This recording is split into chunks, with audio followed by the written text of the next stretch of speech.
Hey friends, welcome to our home. Come along with me as I do some spring cleaning around the house. Throughout the video, I'll be sharing some tips on how to declutter, organize, and maintain your space so you can cut through the chaos to find clarity and achieve better balance and management of your home. One of the first things I set out to do on the brink of spring was tackle the mess that our garage had become. Since moving to our new home last fall, things had really fallen into place inside the house, but there were still some random boxes in the garage that needed to be gone through so everything could finally get situated in their proper place. I decided to create a yard sale pile, which is currently taking up the midsection of our garage, as I started decluttering and organizing this bookcase. This is where we keep items that are regularly used or cycled into the house, but that we don't want cluttering up our living space inside. Things such as the girls' toys and homeschooling or craft supplies, trash bags, cleaning and toiletry items, pet grooming and fish tank stuff, first aid items, electronic accessories, candles and incense, gift bags, etc. It's all here on this bookshelf.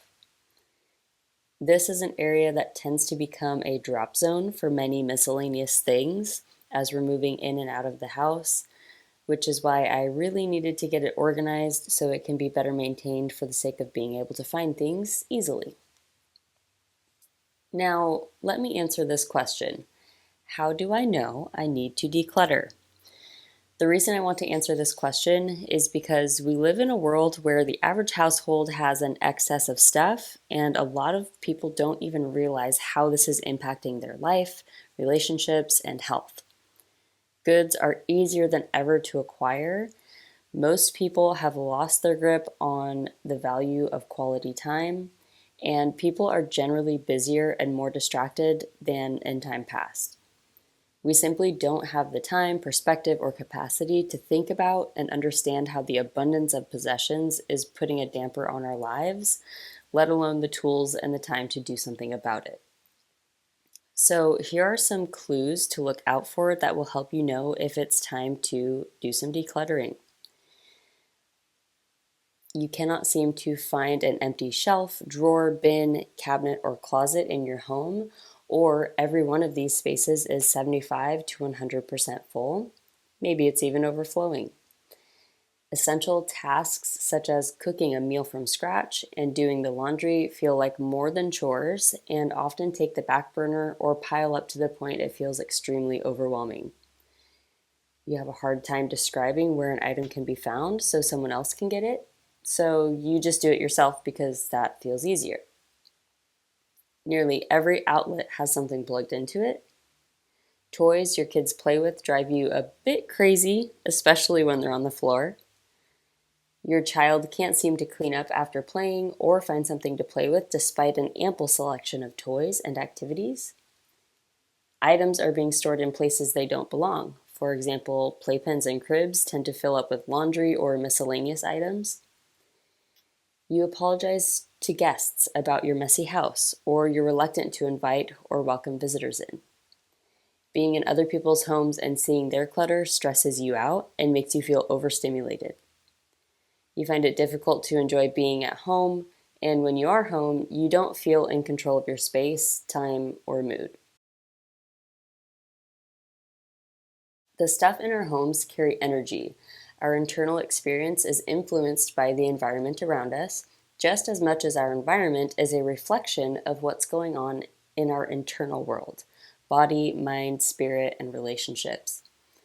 Excess clutter and disorganization lead to tension, stress, distractedness, and ultimately feelings of unfulfillment. On the other hand, clear, clean, manageable spaces filled with practical, useful, and lovely things leaves our mind, body, soul, and relationships feeling refreshed, inspired, and content.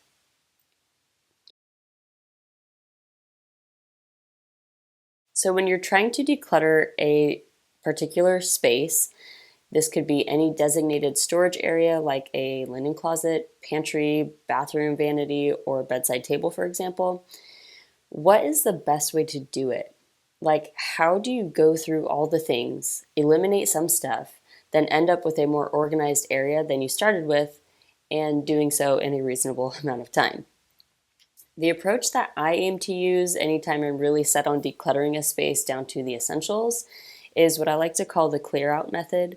Basically, what that entails is completely emptying the space, giving it a good wipe down or cleaning, then intentionally putting items back into the space in order of priority. Ask yourself what items must be there, what items would add convenience to your use and management of the home, and group like things together as much as you can to keep it organized. And always remember to actually declutter your items rather than just putting everything back in a more organized way. Evaluate what you need and what is worth your energy to keep and manage, and let go of some of the stuff that is contributing to messiness, busyness, and stress. It's practically impossible to maintain organization and systems that function with ease when you simply have too much stuff. Set up a pile, box, or bag system for trash and recycle, donate, sell, and returning to rightful owners as you're doing your decluttering. It can also be helpful to have a pile where you place things that will be kept in other areas of your house. That way, once you've put the space you're decluttering back together, you can take those things to their proper place rather than doing it in the middle of your project and getting distracted. Ask me how I know. If there are items you're not sure if you should keep, toss, donate, or sell, put them in a box or bag that you keep out of sight, out of mind, but that you can retrieve items as needed. For me this season, that's just been our yard sale pile in the garage. As the weeks have gone by waiting for better weather, there's been a handful of things I've reached for and realized weren't there that I wanted to remove from the yard sale pile and keep. Deep storage is an aspect of minimalism and homemaking that I don't think is talked about enough. It's something I've come to appreciate and utilize more this past year, since I tend to be someone who goes all out and will get rid of things that I only realize in hindsight would have been wise to keep. Having a deep storage system like our bookcase in the garage and large totes stored in the garage or a shed is a great way to keep your belongings and spaces that get everyday use free from clutter. For example, since our kitchen is used practically all day, every day, I like to keep it clean and organized as much as possible. So to keep my cabinets and drawers free from clutter, I store the cookware and bakeware that I use less frequently on that shelf in our garage. It's not so far out of the way that it's a hassle to grab when I need it, and since it has a home there, it's not taking up valuable real estate in our little kitchen. And I think that's a major key to successfully utilizing a deep storage system. You want the items to be kind of out of sight, out of mind, but not so hard to access that it is a hassle to pull from when you need to. I have a few bins in our garage that I would consider deep storage. One is for baby things that would get used if we have another baby one day. Another is for my sewing supplies and other crafting things that get used mostly in the fall and winter when we're indoors more often, but if I need to use them in the spring or summer, I can quickly grab them. Still, another bin is for extra blankets that we might use for living room floor campouts and for when guests sleep over. These big bins are easy to access and they keep these excess belongings from cluttering the inside of our house where we're doing our living from day to day.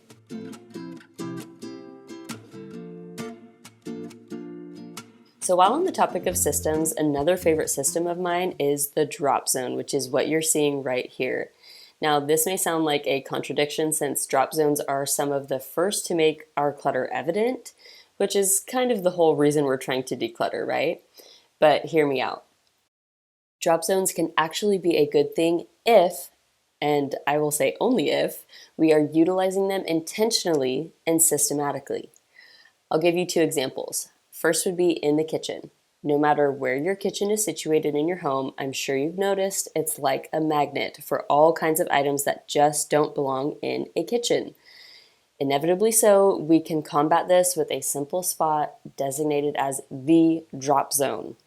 I personally prefer to use a basket to catch any items that are not specifically used for purposes in the kitchen.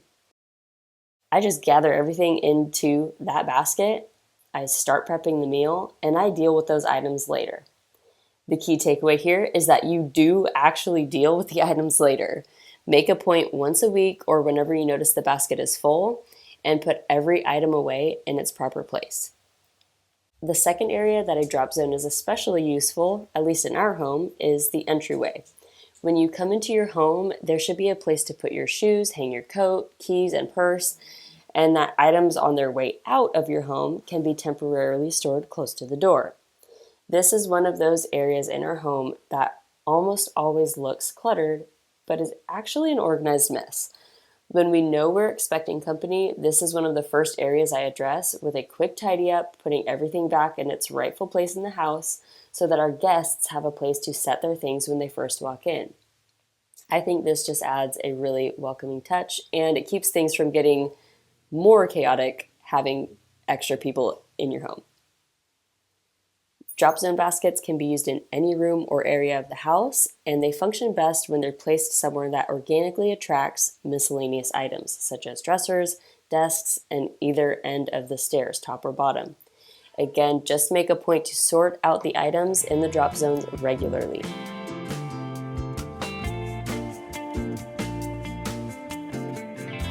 I'm sure there's a lot more I could say on the subject of decluttering, organizing, and simplifying your lifestyle. But for now, I want to leave you with a bit of encouragement. First of all, clutter happens to all of us. Life is a journey, houses get messy, homes go through phases, especially with children in the mix. What's important is that we take a moment to pause and ask ourselves how our stuff and clutter is affecting us in our lifestyle, relationships, and well-being. And if you're feeling the negative impact, know that you can pull yourself up and out of it. When I discovered minimalism in college, it felt so easy to recreate for myself what I was seeing in photos online.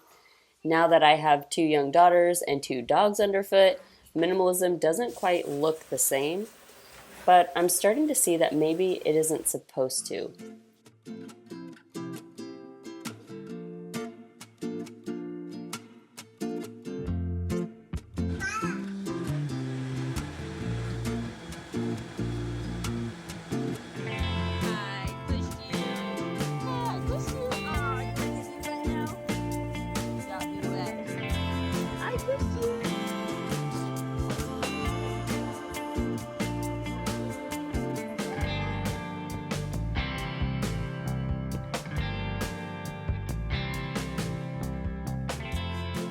After all, the whole point of minimalism and simple living is to create space in our homes and schedules for the people we love and activities we enjoy. I'm so grateful to say that, yep, I'm in fact creating that space and making beautiful memories to fill it. As you work on decluttering your home, simplifying your routine, and lightening your commitment load, keep in mind that a perfect curation of minimalism isn't necessarily the thing to strive for. Rather, it's the fulfillment and balance that comes from having your possessions and obligations contained within a manageable threshold. In time, I've come to think of this balancing act as doing less, better. Thanks for being here. Until next time, take care.